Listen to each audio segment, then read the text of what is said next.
Good afternoon, Rotarians and guests. My name is Richard Dent, and I am your MC for this evening. We would like to acknowledge that thousands and thousands of years before the British and other Europeans and other nations arrived here, this was the land of the Wurundjeri and the Bunurong people of the Kulin Nation. Pay our respects to their elders, past, present and future, and particularly extend our respects to all Indigenous Australians here today. We also like to, while we're doing some welcoming, there's someone in the room who has had their first grandchild. Just somewhere around this room. Mr. Mandy, where has he gone? Where has he gone? All right. So welcome to the world to your young one. Excellent. Yes. How did you know it was Phil? So welcome to our hybrid meeting to those online and in the room. Thanks today will be given by Barbara Yarrandave, followed by the loyal toast presented by President Catherine. Please ensure that your glass is charged. The reflection, Barbara.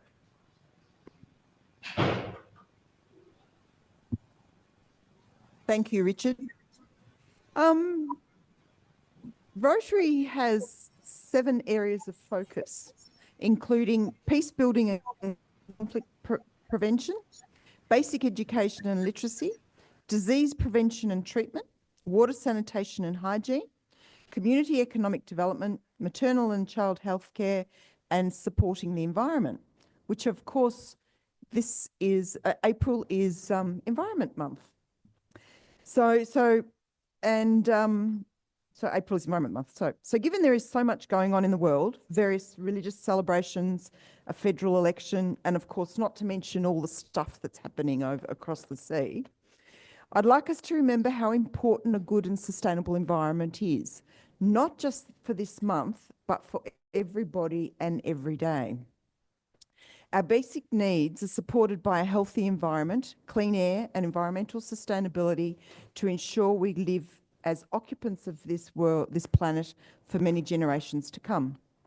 Rotary clubs often focus on providing clean water, sanitation facilities, and promoting hygiene practices in developing countries. We talk about assisting underdeveloped countries to build sustainable enterprises. Whilst we in this room are fortunate enough to be in a society where we have plenty of energy to keep us comfortable. So check out Rotary International's commitment on supporting activities that strengthen the conservation and protection of natural resources, advance ecological sustainability, and foster harmony between communities and environment. And I'm going to give this to go into the bulletin with the link there, and it's worthwhile having a look. So I urge you to all think about ways of changing even one thing that you do to improve your carbon footprint. It can be as simple as hanging out the clothes to dry instead of putting them in the dryer, or walking to the shops instead of driving. And it's all, or just, you know, some bigger picture things like improving the energy efficiency of your home. And remember, whilst we share a meal and have good fellowship, Rotary shares an interest in protecting our common legacy, which is our environment. Thank you.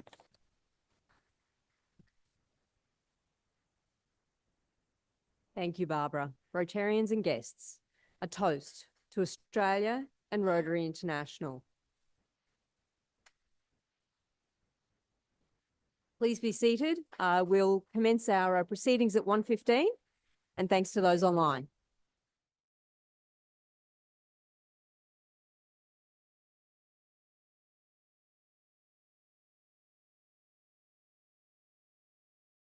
It's been truly inspiring to see how the Runtown event has grown, and we'll speak in this over lunch. It's been an 18-month journey with Darren to get him here today, and the focus on mental health advocacy, but also what I love is the positive impact on community.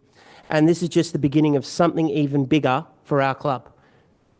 Darren, if I can call you to the podium. Just a warm welcome for Darren Tillman again. Thank you. Thank you, Stephen, and thank you for everyone for having me today. I'm just going to talk a little bit about what Run the Town is, why does it matter, which Stephen's touched on, how is Rotary Melbourne involved in the event and the Run the Town organisation, some of the impacts that the event has had on the community, and how Rotary Melbourne's involvement is going to enhance that for this year's event and ongoing, and then how you can get involved in the event. So a little bit about what Run the Tan is. It was established in 2019. I founded the organisation. We started off by officiating the times around the iconic tan track, which is 3.827 kilometres to be exact. There's a couple of clocks around the tan that recognise the fastest top 10 men and women's times, including our Olympians. Craig Mottram holds the record. There's some Kenyans on there. And when we officiated it, it actually brought the Olympians to come down to the track and actually set those records. We put some prize money on the table to make a real showcase event using the tan track and raising money and awareness for mental health. So it's a hallmark event on Melbourne's calendar, promoting mental health awareness, community engagement and physical activity. It leverages the iconic tan track as a strategic asset in the city of Melbourne, and it advocates for the mental health and wellbeing through movement.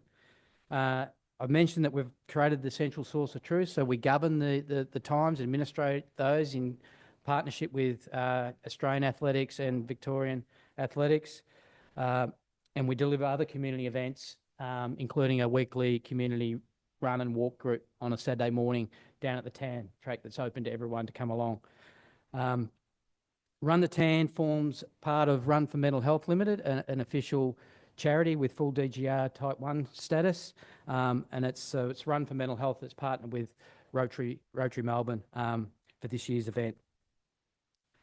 So the showcase event, and if we just go to slide, not sure what slide it is, just couple through. Next one. Next one. Next one. Yeah, so the event, what is it? It's a major annual showcase event held at the tan track. It's a key race event on the Australian race calendar. It offers the largest prize money for any event of its kind in Australia. So what that means is for a short distance out of stadia event, it offers the largest prize money. So that attracts some of our best Olympian athletes to come and get involved. Why are we doing it? It's really to promote and showcase Australia's best elite athletes. So we want to showcase them. They don't earn much money compared to our friends in AFL and other sporting codes. So that was one of the motivations to actually showcase athletics and bring athletics to the people. So get the community involved with those Olympian athletes and using the tan track to help showcase that. The main underlying foundation is promoting mental health. So through movement. So I'm a huge advocate for the benefits of exercise and running on your mental health, and research has proven that the benefits are extraordinary. So the whole event's around promoting that cause. The event this year is to be held on the 27th of April, so it's Sunday the 27th of April down at the Tan, and that's held at the conclusion of the Australian Athletics Championships, which are 2 weeks prior and before local athletics clubs do their cross-country season, all the schools do their cross-country. So it's sort of that date and that time of year has been strategically chosen for that purpose.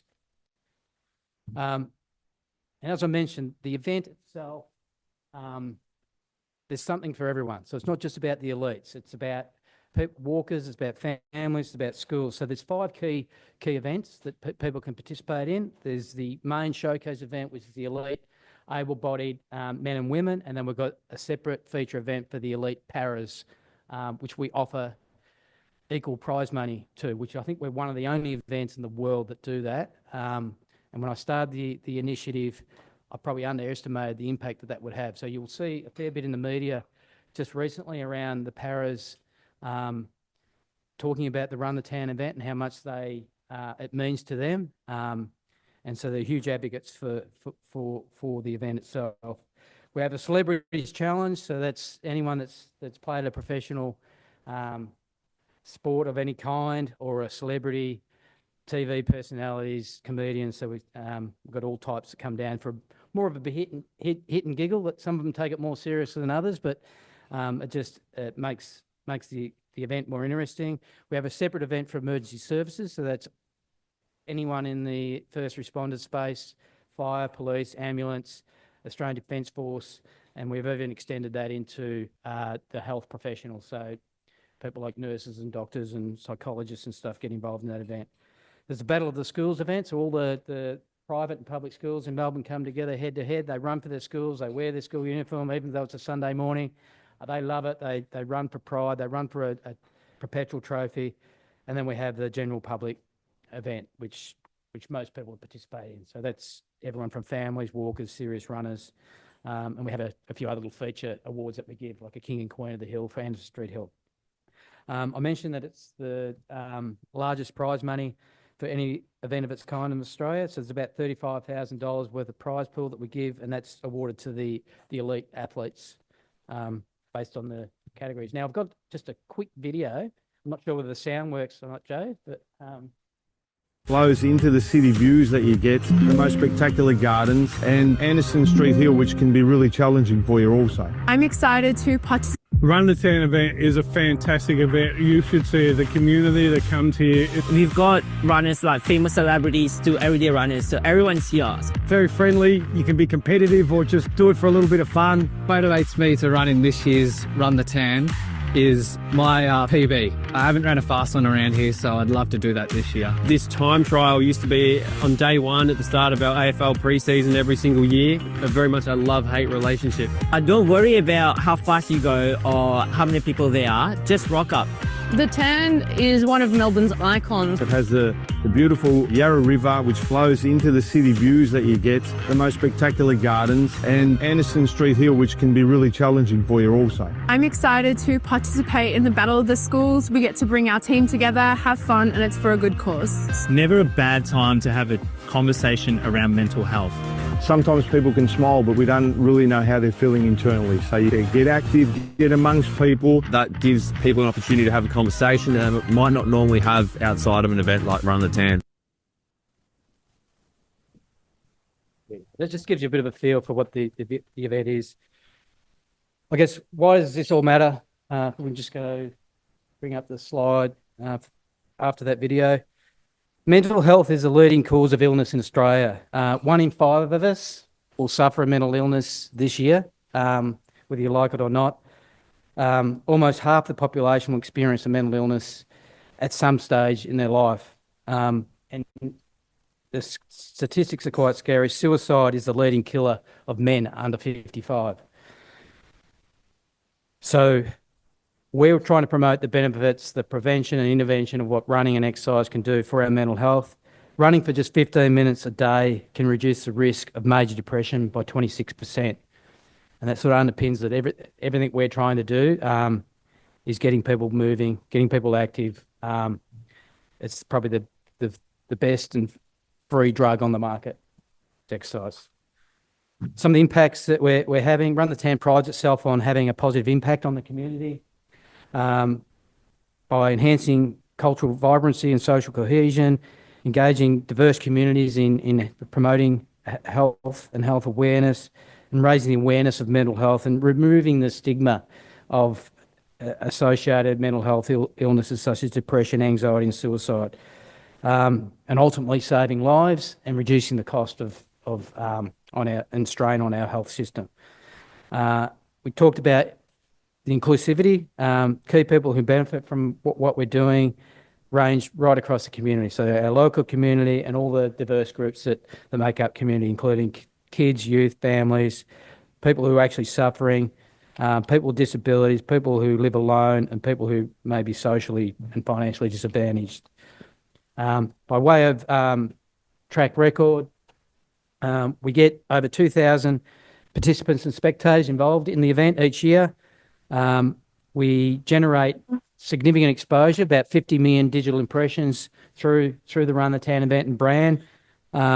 We get really positive feedback. Our net promoter score is beyond 9 points out of 10, which is fantastic.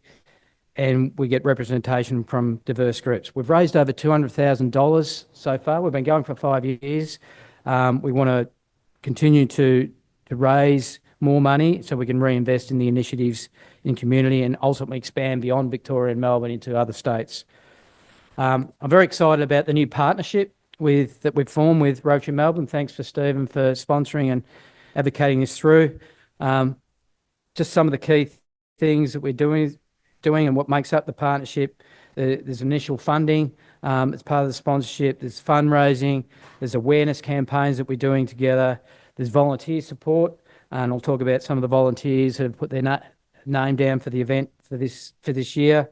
There's participation, so we don't want you to sit at home or just read about the event. We want you to come down and get involved and participate, whether it's just a walk or raising awareness. And we're doing some co-branding as well. So we want to raise the profile of Rotary Melbourne through this vehicle, and hopefully drive membership into Rotary Melbourne. Just a quick thank you to those who put their name up. I think we've got more names than the 11 on this list, Stephen, but huge thank you for those who've put their name up. We'll allocate and be clear on what role these volunteers will play on the day.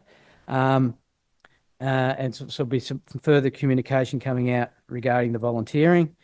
Our fundraising target for this year for the whole event is $100,000, which will enable us to continue to provide the event and other services we're providing into the community. And how can you get involved? There's two main ways you can get involved. You can register and come down and participate in the public event. And you don't have to run, you can walk. It's only 3.8K, so it's a leisurely walk. There's a bit of a hill in it, but don't let that scare you. And the second way is donating and fundraising. So Stephen's created a fundraising page, but if you're not digitally aware or get comfortable making donations online, there will be some other avenues to donate on the day. So we'll have a cookie jar or whatever means we have on the day to do that.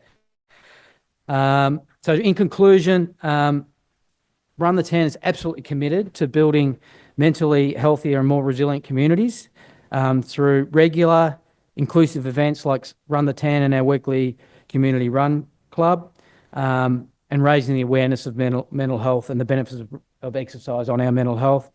To realise this vision and build upon our programs, we need the ongoing support of our sponsors and our partners such as Rotary Melbourne. And so I look forward to continuing to work with you on that. So thank you.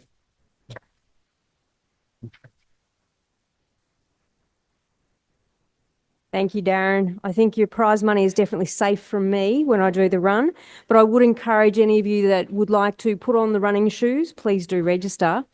Importantly, we also need some volunteers to help us put up the marquee, take down the marquee, actually be there to talk to participants who want to come up and talk to us about what Rotary Melbourne does.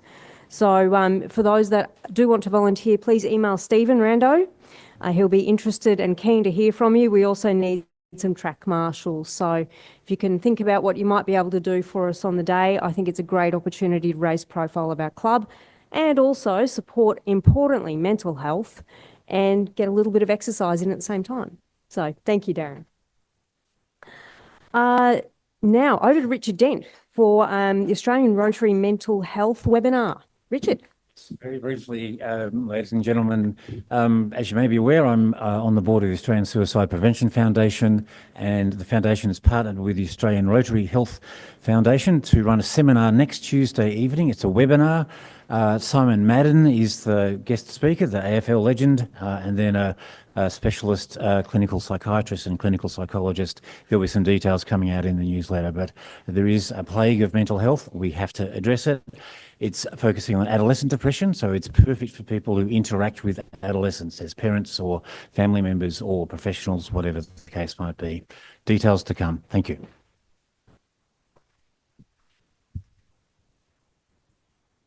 Thanks, Richard. Just a reminder, we're taking bookings for the upcoming fellowship visit, the Immigration Museum. So make sure that you are, there's flyers on the tables, thinking about that. Could be a great opportunity to do the Notre Dame exhibit and then run the TAN the following day. Lots of Rotary for that weekend.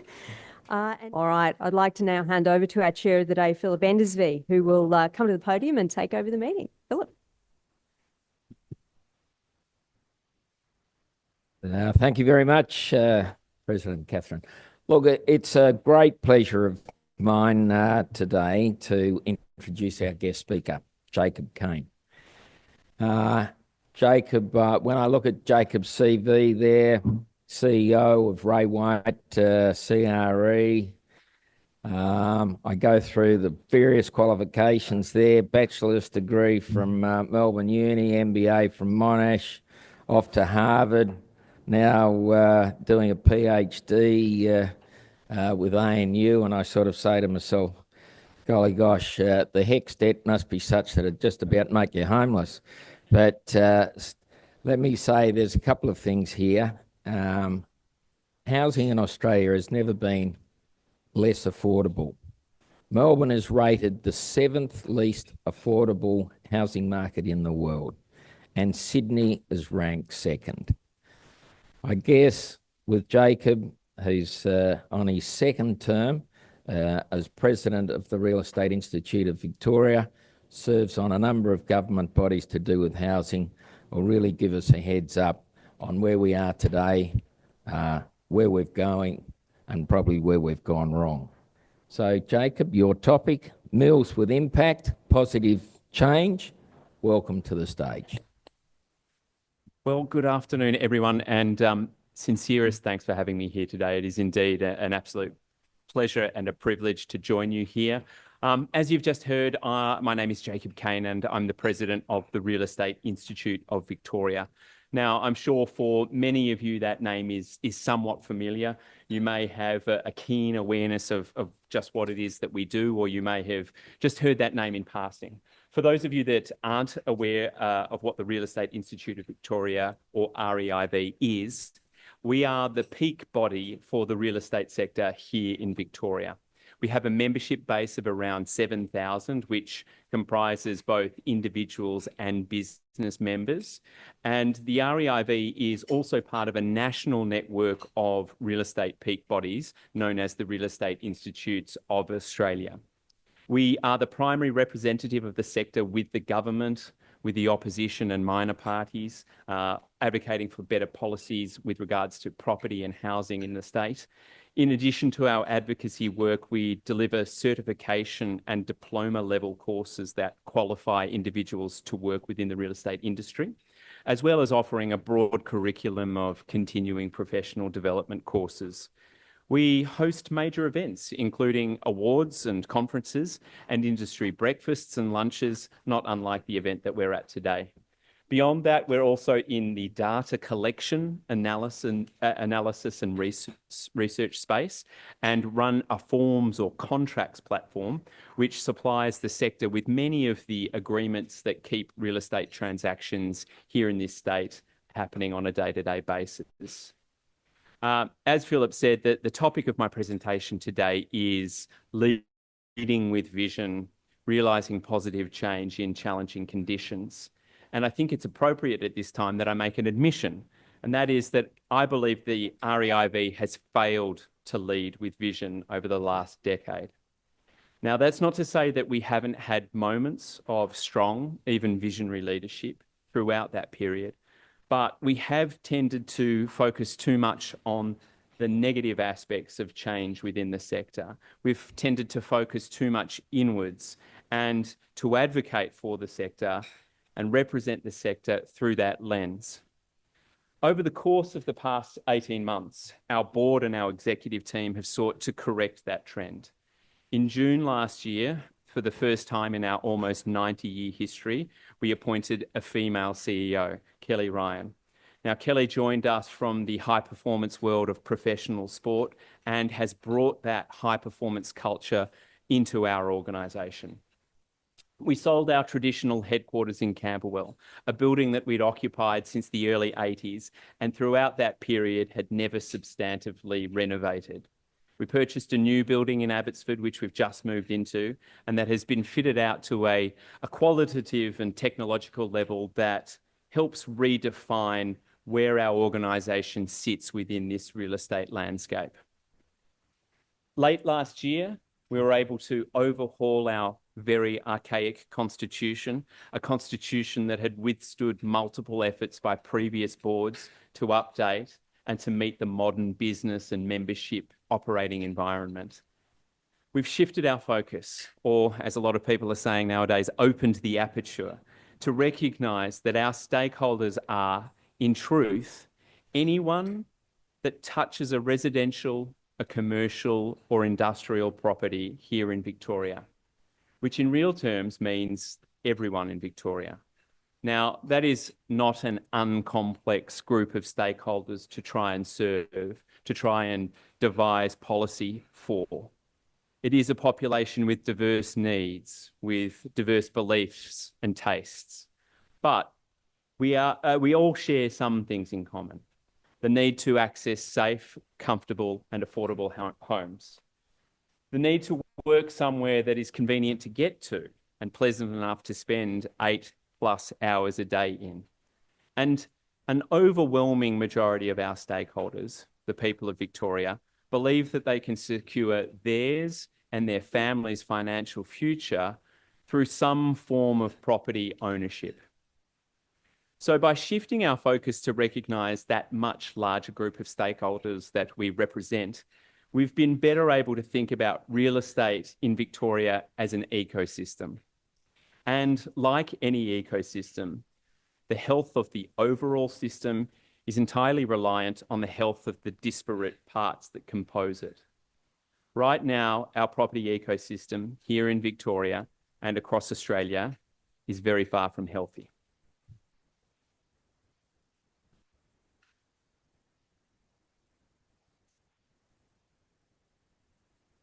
Now, I think it might be technically illegal for me as an REIV representative to get up here and give a presentation without heaps of charts and graphs and whatnot. So strap yourselves in. There's a few ahead of you.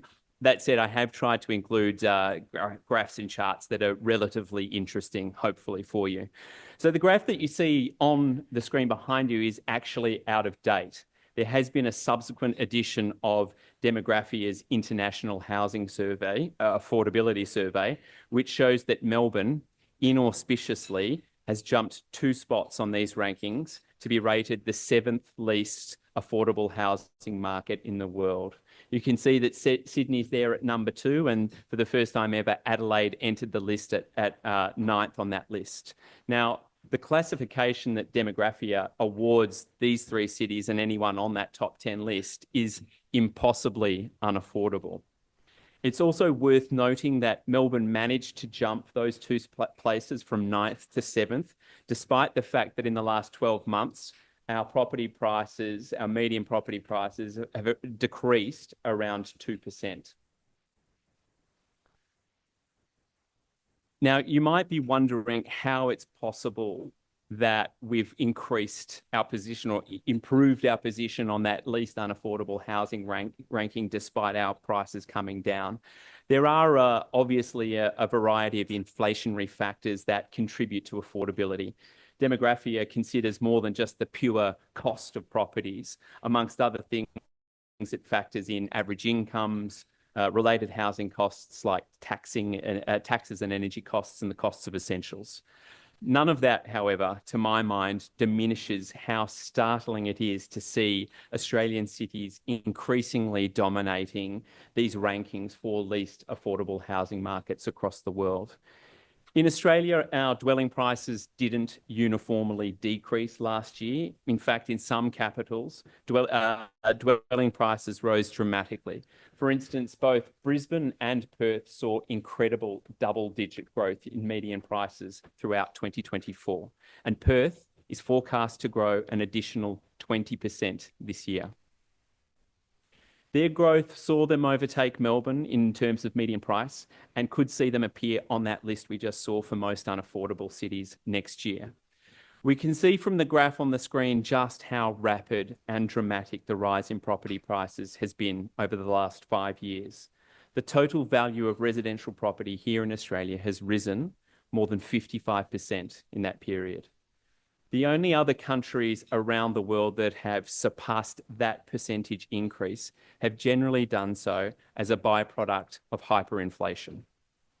Australia's total residential housing market exceeded $10 trillion for the first time last year. Now, for clarity's sake, we should note that new housing accounts for only a very small percentage of that growth.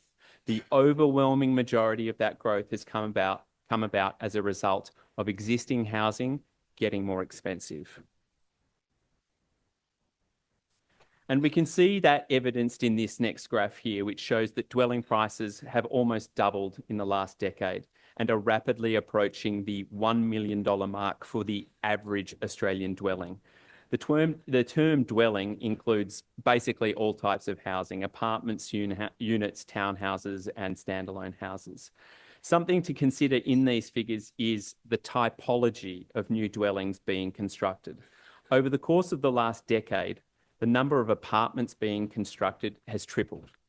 The ratio of new dwellings built is still 2 to 1 in favour of houses, but the recent trend lines indicate that that ratio could flip within a decade, and we'll begin to see apartments become the dominant dwelling type across the country. That shift will necessarily challenge our traditional notions of the Australian dream with a 3 or 4 bedroom house on a large block at its core.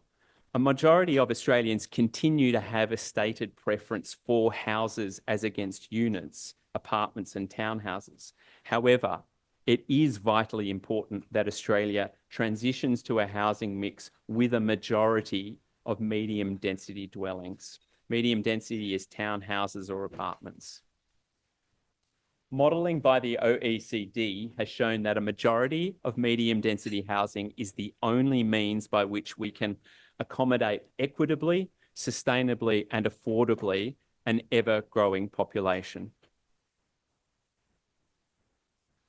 Supply of housing continues to be at the heart of our affordability challenges. While there are many levers that need to be pulled to solve this problem, this is one of the problems where there is actually a silver bullet, and that is simply build more homes.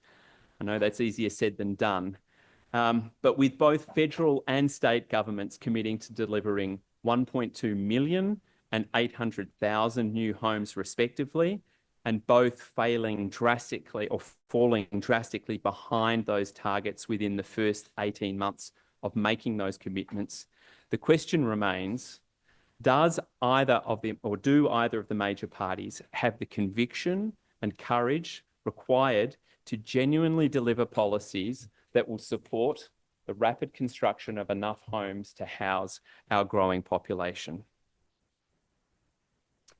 In contrast to the residential sector, the commercial market in Australia has enjoyed only modest growth, forecast to reach a total value of around $1.72 trillion this year, which is a rise of around 15% since 2017. The core challenge to commercial real estate remains the changed working habits in a post-COVID world. Vacancy rates in Melbourne CBD office buildings remain stubbornly high as floor space requirements for larger employers have reduced as big chunks of their employee base work either hybridly or entirely from home. That said, the commercial real estate space or sector is leading the charge on energy efficiency and sustainability within the built environment. And that is primarily driven by corporate tenants with an appetite or requirement for higher levels of tenancy comfort, lower operational costs, and mandatory emissions reporting. Now, what we call a balanced market in the rental world is a vacancy rate of around 3%. At that level, generally speaking, there are enough available homes to house the population of renters looking for them. As the above graph shows, vacancy rates have hit historic lows over the past 2 years and continue to remain significantly below that balanced level as I stand here before you. A critical undersupply of rental properties has compounded the issue. Investors, deterred by rising costs, shifting government policies, regulatory uncertainty, and new property-related taxes are exiting the market.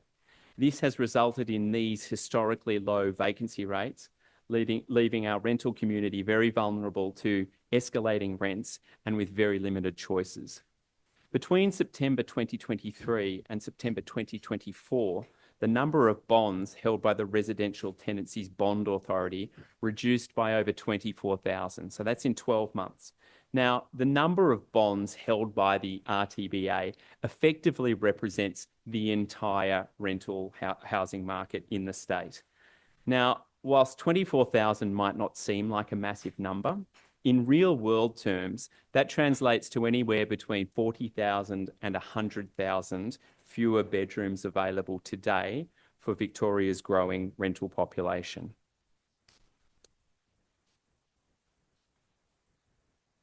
And what do fewer bedrooms translate into? Higher rents.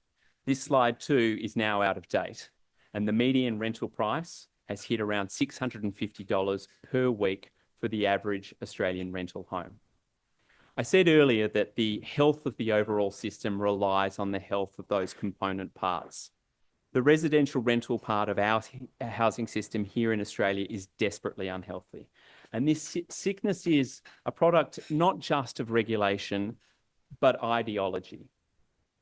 Home ownership is burnt into the Australian psyche, not just as an incredible life achievement, but as a fundamental right. Owning an investment property has been valorised to such an extent that for a large chunk of our population, property has ceased to be thought of as just a home and instead become purely a commodity. Politicians are obsessed with the primacy of home ownership. Over the past 2 days, I've heard both opposition leader Peter Dutton and Prime Minister Anthony Albanese talk about how they're going to get young Australians into their homes. They're constantly talking about ensuring that every Australian can buy themselves a home, but at the same time are seemingly incapable of delivering policies that will realise that ambition. And we're obsessed with it too. I started this presentation with discussion about buying homes, not renting homes. The result of that is a rental system that is an afterthought. A rental system that has been poorly designed and is now trying to be retroactively transformed in order to cope with Australia's growing population of short-term, long-term and lifelong renters. Australian Bureau of Statistics data show that around 30% of Australians live in a rental home at the moment. Let's say around 6 to 7 million people. Now, of that 6 to 7 million people, approximately 60% of them will never own their own home. And that number is increasing year on year. And that growing cohort of Australians, those renters, have to navigate a system and a society that actually considers them second-class citizens. Policy settings are lagging behind market realities. Although tenancy reforms have bolstered renters' rights, a more comprehensive strategy is needed. This strategy must strike a balance between tenant protections and incentives for investors to remain in the market. Additionally, it should stimulate new housing supply with a particular emphasis on social and affordable housing. Now, we were talking about this earlier, but social housing effectively underpins the entire housing system. In the 1950s, Australia built on average more than 15,000 social homes per year. Now, these homes weren't exclusively for the least fortunate or those with the highest needs. They were for teachers, they were for tradies, they were for public servants, nurses and doctors, and for those people within the community that were struggling to keep their head above water. In the 1970s, the number of social homes built by our country or our government reduced to around 10,000 per year. In the 80s and 90s, they continued to drop even further. Since the turn of the century, Australia has constructed on average around 2,000 social homes per year. Now, that's about 13% of what we built in the 1950s. And that's 13% despite the fact that our population is 3 times larger than it was then. Around 13% of what we built in the 1950s, despite the fact that our GDP is now 65 times what it was in the 1950s. If we had built social homes at the level that we built them in the 1950s between 2000 and today, we wouldn't be talking about a housing crisis here in this country, because we wouldn't have a housing crisis in this country. And that begs the question, who's responsible? Is it the federal government? And if so, which one? Which one between 1950 and now? Or which combination of governments? Or was it the state governments? And if so, which states and which governments throughout those 70 years? Or is it us, the voters, that have failed to demand more of our political representatives? Us, the voters, who failed to demand that the least fortunate in our society are supported with what is universally considered a human right, and that's adequate housing. Is it us that have failed to recognise that in so doing, we could build the foundations of an equitable and sustainable housing system that will benefit everyone that resides within it, whether you're a renter, an owner-occupier, an investor, or a resident of a social home? I believe that our housing crisis is solvable, and that the leadership required to solve it must come from us, the electorate, the people. We must drive the change and demand that our politicians do more, that they do more quickly, and that they do better. Thank you very much for your time.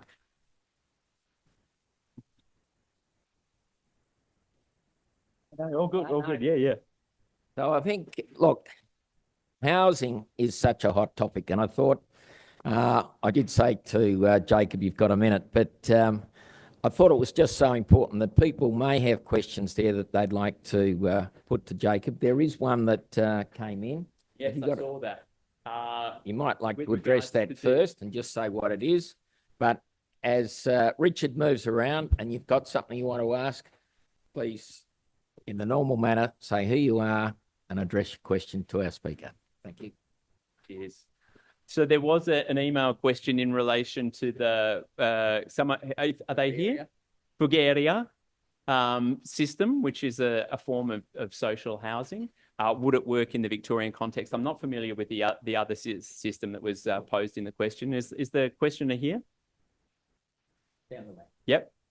It was in the UK, a model? The pound brick, yeah. How does that work? Yeah, look, I think, I mean, I've referred to the kind of quantum of social housing that should be in the system. I was up in Sydney recently at a really interesting forum on housing policy, and there was someone that proposed basically social housing should comprise 10% of the total housing system, and the government should introduce that. That would be, they should build at that rate. Effectively, today there's like 11 million dwellings across Australia, so call it an additional 1.1 million dwellings introduced into the system that were social housing and available to those cohorts that I referenced before, not exclusively people that are high needs or struggling financially, but public sector workers, or so it's kind of that hybrid of affordable and social. I 100% think that can work in this system, in this country, in this context, but we need to be able to deliver it, and we need to demand that it is put into the system. Tony Bettini, 76.8% of residential properties every night have an empty bedroom. The ABS figure is 13 million empty bedrooms every night. If people on the pension could rent out a room and not have to put that as a part of their income. Yeah, love it. I think Allegra Spender put this, was working on something where effectively pensioners could earn income from renting out their additional bedrooms and not have any impact in terms of not be subject to capital gains tax at the point of sale as well. As a result, fully supported. I think, yeah, as like every lever pulled will help. I think those numbers are high in terms of 13 million. I've had this conversation with some other people, but they are in the millions without question. And that would go some way to alleviating that. There will only be a subset of a subset of a subset of people that will appeal to. But absolutely, if we can get 50,000 people to take up that opportunity, then we're lightening the load on the broader system. Jim Orchard, just a quick one. I live near Johnson Street, Abbotsford, Collingwood. A lot of new buildings going up, which is great, multi-storey, 10-storey. But a lot of it's working space. It's not houses. Like, how does council or state government why are we building working space when we've got such a shortage of houses? It's a great question. Well, part of the, what we're seeing delivered into the market right now was planned a long time ago, pre-COVID in some instances. So a lot of those spaces, they haven't changed their plans, and so they're still delivering office space where there might not be an appetite for it. That said, those areas have a higher occupancy rate than we do have here in the CBD from a commercial perspective as well. There are more people. I just referenced that we've just bought a building on Victoria Street in Abbotsford as well. There's appeal in the suburbs, so people are still going to do that, and they're still going to developers are still going to construct because it's a good return as well. Well, look, the government has introduced a number of policies around quotas within developments over certain price points, over $50 million. There's a requirement for if they exercise some of the planning, fast tracking and red tape cutting options available to them, there are quotas for social and affordable housing to be included in there. And there's, as a result, that'll push out some of the commercial space because it'll become economically better to make those types of decisions. Let's have a quick one, Richard. Huge subject. Very good to have you here and great talk. Quick question. How is build to rent going in this state? Build to rent. Yeah, it's an emerging housing option. There's quite a lot of build to rent developments and apartments in the pipeline. We should see over the next couple of years somewhere in the vicinity of 10 to 15,000 come into the market, which, as long as they come onto the market, and this is the calculus has been changing significantly for a lot of developers over the course of the last 2.5, 3, 4 years. So if they come on into the market, then that'll be a good solution because I think we referenced it earlier on in terms of the ratio of private investors to institutional investors. Now, this is in no way to denigrate private investors, right? But private investors are more susceptible to market variances, to ups and downs in terms of the market and their own personal finances than an institutional investor. So in most markets around the world, it's considered that institutional investors in the property space are better landlords because they're more stable, they're more financially stable, and they're in it for the long term. Addressing leaders. Yep. Addressing levers that can be pulled, to what extent has foreign ownership or increase in foreign ownership contributed to the escalation in house prices? Yeah, well, it definitely has. There's no argument about that, particularly in off the plan. We were having a conversation too, again, about these empty apartments in buildings. The data around that shows, and the government tracks this pretty closely, that it's probably only about 10% of those properties bought by foreigners that sit there vacant, apartment banking, land banking, whatever you want to call it. And in the absence of other people actually buying those properties, that's good that they're being occupied and used, particularly in the rental space. But there's no argument that they've helped drive up prices. And I think that the governments at both state and federal level have taken measures to try and minimise the impacts that they're having, and we're seeing that play out at the moment. Righto, everyone. Could we please show a level of appreciation to Jacob? And here's a token of our appreciation, $1 million pair of socks there made by me. Enjoy them. Thanks, Bill. Okay, and thank you for coming. Just while we're running through things, thank you very much to Richard Dent, our MC for the day, and Barbara for the reflections. And also everyone who helped in the setup for our lunch today. Just a reminder that next week, a little bit different, so from 5 till 7 p.m. in the evening at RMIT Story Hall, Swanston Street, is a volunteer night. This is, we'd like you to sort of register to join the packing of For a Meal. You may recall that last year, 12,800 meals were packed at the time.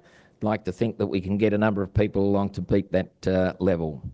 After that, you are invited for drinks or dinner at the Oxford Scholar nearby. All are welcome, and please join in.